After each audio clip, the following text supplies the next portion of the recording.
I just wanted to do a little tutorial, on that BFL I did the other day, because it was a little too good to be true, and I just wanted to show you that it is true that it does scour up this white. For instance, this fiber is going to be rinsed and scoured and would do just fine with rinsing and scouring, but if you had a different fiber, for instance this mohair, it would be scoured much differently. The technique I'm going to show you today will not work with this. I've tried it. So you have to kind of look at the wool that you're scouring and deciding what technique you want to use, or try different techniques. This is a Lincoln. This technique I'm going to show you will absolutely not work for this. I've tried 4 different ways. I finally found a way to get this clean, and it's just one of those things that you have to try different techniques with different things. Okay, so the first thing I'm going to do is I'm going to rinse this out first, and you can use any temperature water that you want. You can use warm if you want and get some of those tips a little cleaner.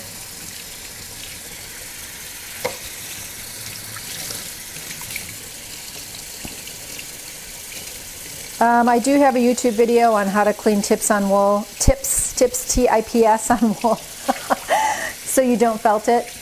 Okay, so now that I got everything off that's dissolvable by water, I'm still left with the lanolin and some dirt. So I'm going to take a bowl of hot water and I'm going to add a little bit of wool scouring soap. Now, scouring wool is not just about the soap.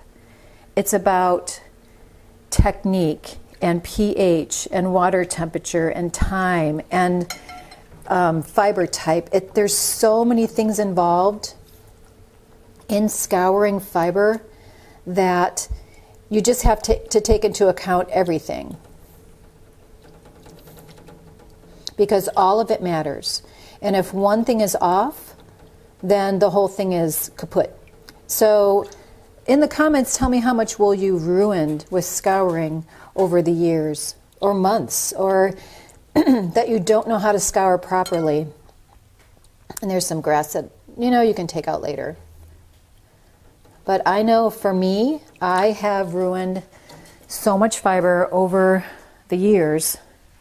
I've probably wasted hundreds of dollars trying to figure things out myself. And it took a long time. I've been doing this for many, many years, lots of trial and error.